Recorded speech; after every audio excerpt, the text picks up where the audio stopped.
Welcome to the 2022 Saltwater Sportsman National Seminar Series, our 35th anniversary, presented by Bass Pro Shops and Mako Boats.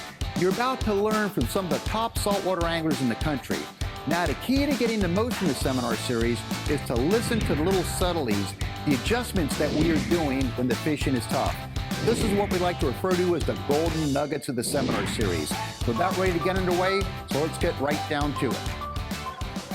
Coming to you from the IGFA in South Florida, it's the 35th Annual Saltwater Sportsman National Seminar Series, brought to you by Bass Pro Shops and Mako Boats. Now, here's George Poveromo. Welcome to the Saltwater Sportsman National Seminar Series, edition 2022, brought to you by Bass Pro Shops and Mako Boats, filmed on location at the International Game Fish Association. Bottom fishing tactics is the session we're going to delve into here. And we're going to sort of show how the bottom fishing in general ties in regardless of geography. And by that I mean we have panel members from basically different parts of the region. Captain Dan Kipnis, to the far left over here, a bottom fishing guru, the person who started the Reward drift fishing boats out of Miami, just an ardent bottom angler across the board. Next to him, out of Jersey, New Jersey that is Melissa Toro, who is outstanding when it comes to catching fluke, tog, you name it, she's outstanding at it. We'll have her on this panel. And of course, Captain Scott Wenzel, who runs behind Worldwide Sportsmen in the Islamorada area.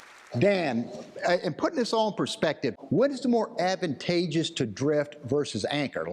We get a lot of questions on that, anchor versus drifting with bottom. Well, George, if you're in over a wreck in 200 feet of water and the current's running 3 knots, sure, obviously you're going to want to motor that wreck, and you would use a big sinker, this or much bigger, okay?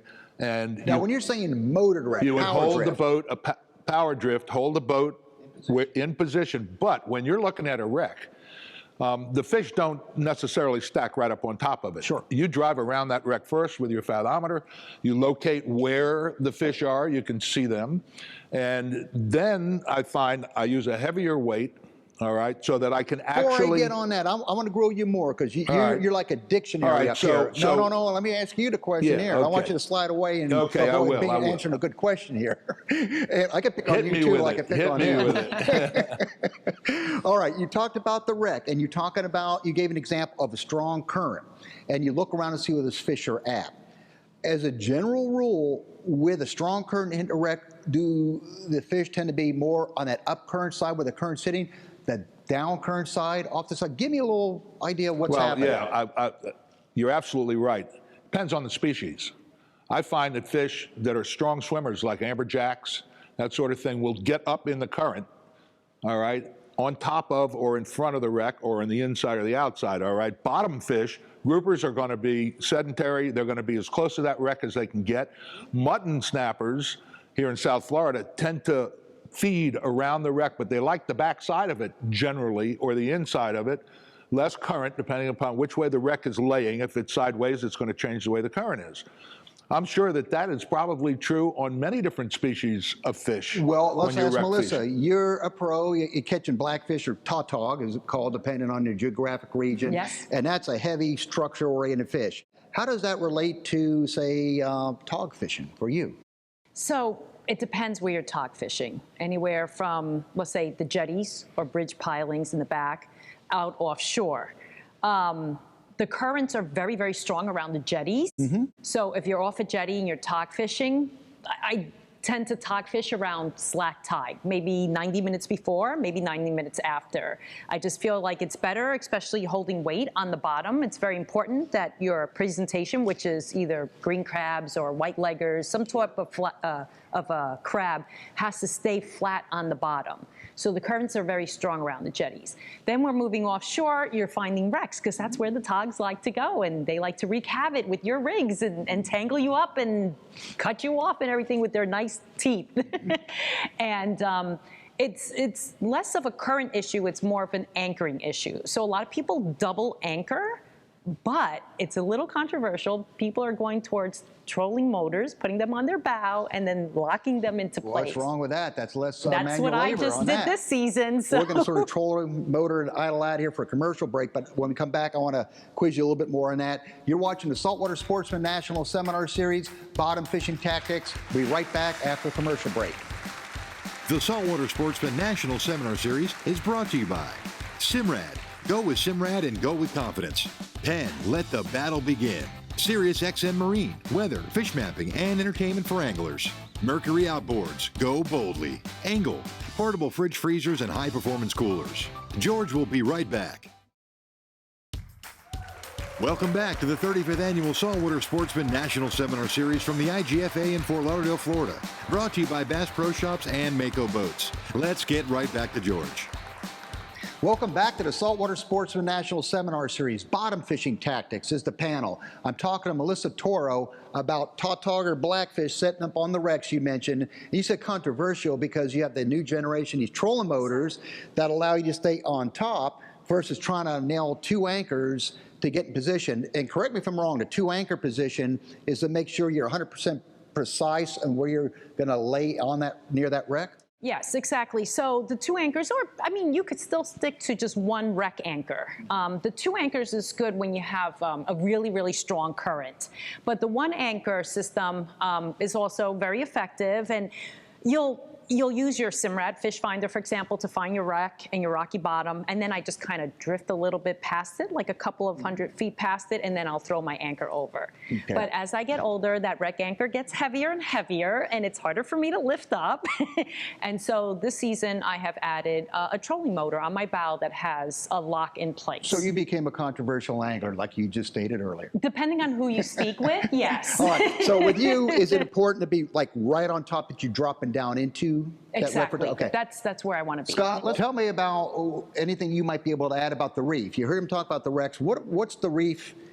Give us a little bit on that. I just want to let everybody know, pro anchor. I'm a big anchor advocate as opposed to trolling motor. But that being said, I think one of the biggest things is spots and conditions. Not every spot is going to be good on every condition, especially with certain type of species. But when I'm fishing on the reef, I'm kind of trying to figure out what am I targeting, and I'm figuring out how those fish behave. And a lot of times we do in the Keys, we actually try to make these fish behave in a certain way that's unnatural to them, and go into a feeding frenzy. And it actually makes for more fun. You know, those mangrove snappers will throw all those live chum baits, and we'll get those fish to come off of the bottom and act the way we want them to, which makes for a heck of a lot more fun. All right. What do you see differently on the reef, the type of bottom for black grouper versus mutton snapper versus any of your other bottom fish maybe? Well, I'll take a spot, for example, a reef spot in 65 feet, right? It's like really gnarly bottom and a lot of piles of grunts. That's typically more of a black grouper bottom. Okay. But that being said, you slide more and you slide off of the reef. You know, that reef rolls off down by us, and you'll get into the sand off of that reef. And when we do have a wind to where we can lay into the reef, a lot of times we'll catch our mutton snappers on the sand. And I see it when I'm diving all the time. You'll see your black groupers, but then you'll see your mutton snappers swimming in the sand right off of the reef. We actually target the sand for muttons. Exactly. I don't even drop till I'm off the reef. This is in 60 feet of water, and then you can see the reef in clear water. You see it stop, and you see the white of the sand, and then I drop my rig down. Right. And that's where we target the muttons. Let's go back to that big sinker rig there, Dan. We're going back to that scenario. We talked about the offshore wreck, 200 some feet of water with that 3-knot current, real strong. Explain this. This would actually be on a piece of monofilament. What pound test? No, light. If this gets stuck in the bottom, I want to break it off. So I put it on a piece of 20-pound monofilament with a swivel on it. All right, and the swivel would be on my main line. Okay? The sliding swivel. Sliding swivel. So this will slide up and down the line. Actually, when it's going down, it forms a V. Right. Main line is what pound test? Well, I would use 80 braid. I'm not playing games with these fish, you know. I want to put it in the boat, and I want to get it away from the sharks because we have a lot of sharks here. You don't say. So you don't fight them. You wind that sucker up as fast as you can. This is not sport fishing with the sharks, okay? For them, maybe it is. All right. And then I use a long leader, and I mean a long leader, 30 or 40 feet a leader. What pound test? And the leader would be 80, minimum 80. If I was targeting really big groupers or something, I might use 120. Man, you're swinging for the parking lot. I used to commercial fish. I know you do. With hydraulic reels, Yep. bandits, and this is what I did for a living. So it wasn't a game, it was a serious thing to me. And we have less fish now. So you might have to go to fluorocarbon. You might have to go to a smaller, lighter leader and take your chances because we have less fish. And hold that, I want to come back to that in a second, but we're going to go to a commercial break. You're watching the Saltwater Sportsman National Seminar Series. When we come back, we're going right back to Dan Kipnis with some subtleties on bottom fishing. The Saltwater Sportsman National Seminar Series is brought to you by Rapala, your best shot at a world record. Suffix, always use the best line. VMC, your expert in hooks. Williamson Lures for the pelagic playground. Starbright, blending technology with performance since 1973. George will be right back. Welcome back to the 35th Annual Saltwater Sportsman National Seminar Series from the IGFA in Fort Lauderdale, Florida. Brought to you by Bass Pro Shops and Mako Boats. Let's get right back to George. You're watching the Saltwater Sportsman National Seminar Series coming from the International Game Fish Association. Bottom fishing is the session. I'm engaged in a conversation with Dan Kipnis, and the rig that you talked about, the length, you know, otherwise known as a mutton rig. They like those long leaders where you feel less resistant. Long leaders. But you're also geared up in that capacity to pull on anything and try to get it out of there. Absolutely, you're around a wreck. Real quick before we go old school here. Okay. What would you safely drop down to take that gamble between having a fish get you in a wreck versus buying the strikes? I would never go less than the line that I'm using. So if I'm using 60-pound test, my leader's going to be 60. Doesn't make sense to put on 40-pound leader. If you're going to pull hard on that fish, and you need to pull hard on it, and your leader's going to break. It's got to be at least the same. That way, when you set your drag, it's consistent all the way through. When you got a bottom fish on, I don't care if it's a mutton or grouper or whatever, amberjack, okay? If you keep his head up and his tail down, he'll never get you in that wreck. You fight him, you hurt that fish from the moment it bites. I used to put the reel on the side of the boat on the rail, okay, and lock the drag with my pliers on a 6.0 with 80-pound test on it and just crank as hard as I could. I never wanted that fish to turn around, ever, okay? Now, I was either going to break him off or he was going to get me back to the wreck. But most of the time, I got him. You got him up. Right. Dan, I got to give you, as far as animation goes, man, you're in a class all year. I'm watching you. I'm getting excited listening to you talk about that. All right, Melissa, let's talk about your tog rig. Yes. What are you using? Let's talk about pound test, maybe size of the hook. And are you doing more jig fishing versus the crabs or whatever? Tell me what your go-to tog rig is about. Yeah, so there's two particular types of rigging for tog. Yeah. What's taken the Northeast by storm is your jig fishing, where you have this jig and you're basically using like a leader, I would say fluorocarbon, maybe around, it depends how deep the water is, but anywhere between 40 and 60-pound fluorocarbon. Okay. You're using a long leader, maybe 3-4 feet. Yeah. And you drop this down, and it has to, the best thing about the jig is it stays still on the floor, on the ocean floor, and the crab is rigged here, and it doesn't move. And that's important for the tog or the blackfish to, entice it and to bite it. I rig the crab in several ways. You can cut them in half, take off their legs, and then just rig it through one leg socket out to the other. Sure. You could crack the top shell, or you could just rig it whole, a whole crab, and I play around with it. But if this is not holding bottom, usually when you have to go past 3 ounces, and if it's not holding bottom, that's when I go to a rig. And the rig is usually, we use a rig called the Belmar rig. And it's called the Belmar rig because it was named after the party boats in Belmar, New Jersey. So it's basically about like 14 inches of like leader material, and you're using a double surgeon's knot, and you put your sinker there. So you put anywhere from 4 ounces up, 4 to 8 ounces. Yeah, I might have to borrow that, Dan. Yeah, okay. 4 to 8 ounces. And then off the leader line, you're snelling about like 6 inches above that weight. You're snelling a hook, I would say maybe 6/0 hook, and you're snelling that hook, and then you're doing an overhand, a double overhand knot to lock it in place. Okay. So you have your leader line with the sinker, and then you have your hook hanging with the crab on it. Okay. Now, if you want to go for double-digit tog, that's what everybody wants, is 10 pounds or over Which tog. is all on the offshore wrecks primarily? Primarily, yeah. You're barely getting keeper tog, which is usually Sure. 15 inches or above, off the jetties or Sure. off the bridges and the pilings, off the bridges and the inlet. But if you want that double-digit tog or just nice, 5 pound, 6 pound tog, you're going out to the oceans. All right. Correct me if I'm wrong with this one too. When you're working at jigs or even the rig you're talking about, it's precision in that you have to drop down right into any crevices that might be there for those togs. And I'm going to have you think about that when we go to a commercial break, because I know it's very subtle in where to get these baits for the tog, because I've done that, and I never gave them the credit they deserve until I actually tried to fish for them. I came away with newfound respect. It's difficult. Talk about that after the break. Sure. You're watching the Saltwater Sportsman National Seminar Series. We'll be right back. The Saltwater Sportsman National Seminar Series is brought to you by Columbia Sportswear. Stay cool and protected while fishing. JL Audio. Ahead of the curve. ACR. Building survival products since 1956. Florida Keys and Key West. Visit flakeys.com. George will be right back. Welcome back to the 35th Annual Saltwater Sportsman National Seminar Series from the IGFA in Fort Lauderdale, Florida. Brought to you by Bass Pro Shops and Mako Boats. Let's get right back to George. You're watching the Saltwater Sportsman National Seminar Series. The topic, bottom fishing tactics.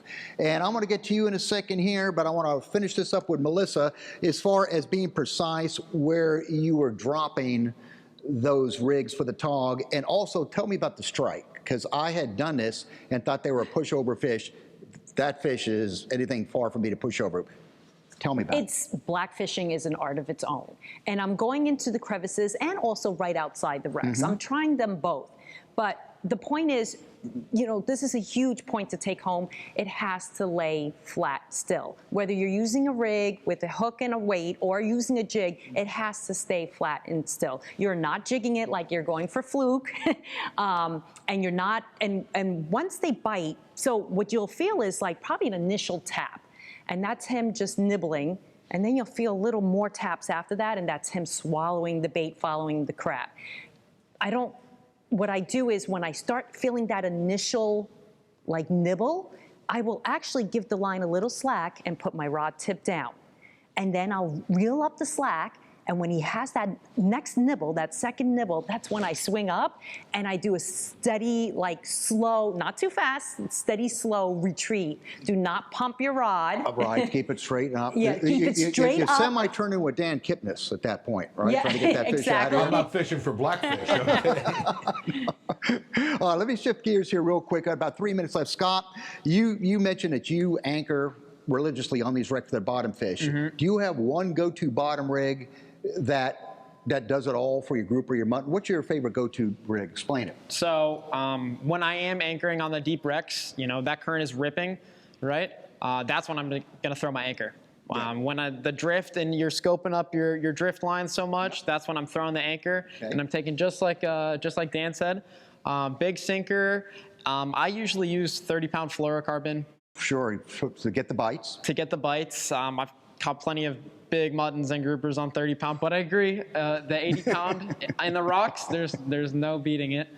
But that being said, I'll anchor, out in the sand, and I'll have my really long leader. Cannot go wrong with a 5-0 or a 6-0 offset circle hook. Right. All I do to hook it on, I'm using a ballyhoo or a pilchard or pinfish or whatever it may be, but I'm just keeping it in the rail and just winding it. You see that bite, and then just wind, and then once it starts doubling over, I'm like, all right, pick it up, pump and reel, because we're trying to get them off of the bottom. Absolutely. Trying to get them off the bottom. Perfect. Dan, let's go old school for a second, and it's sort of an easier way to fish too. We talked about these big rigs. We got about 2 minutes here to take us into the art of jigging. This is a 1-ounce Upperman bucktail. You can buy these now. This lure also is from the late 70s. I have a trove of these that I keep. I buy the hooks with the eyes already open, 4-0, 5-0, 6-0, depending upon the size of your bait. You can hook them together and squeeze it down. But here's something that I just started using in West Palm Beach. I add the 3 hooks to this. I put it on an 8-foot leader. I take a 3/4 ounce sinker and put it above the swivel. This, I put the ballyhoo on, or the sardine, okay? And it has little beady eyes on it. It has just enough weight to make the bait go down on the bottom. Huh. And then I spool the bottom, and every once in a while, I'd let it sit there. This 1 ouncer will get to the bottom in 80 feet of water or 100 feet of water. So this, if you can get these uppermans and put a ballyhoo or a sardine on it, throw it behind the boat, let it hit the bottom, jig it up 4 times, take it out of gear, let it go back. Guaranteed on the drop back is when the mutton or the grouper is going to hit it. Not on the upswing, you get a kingfish. And I'll give you one more here with the little bit of time we've got left. Is you take one of those deep jigs, and you could use that. I've done this a ton in the Bahamas. You take a large deep jig, you hook a ballyhoo, even with a single hook, under the lower jaw at the upper, and you use that jig as an anchor. In the Bahamas, I used to use 8 or 10 ounce jigs. Yep. All right, with a ballyhoo on it to catch my black groupers. It's a really amazing. A lot of decent information here on that, on the bottom fishing panel. I want to thank Dan Kipnis, Melissa Toro, and Captain Scott Wenzel for that. You're watching the Saltwater Sportsman National Seminar Series. We're going to come back with a totally new topic. Well, there you have it. This week's Saltwater Sportsman National Seminar Series presented by Bass Pro Shops and Mako Boats. Now, adhering to Seminar Series tradition, you still have an opportunity for a chance to maybe win one of the many door prizes we have available. Go to nationalseminarseries.com, log on to the door prize banner, and enter your name and contact information. At the conclusion of the seminar series, we will computer generate the winners of those prizes. So get right down to it.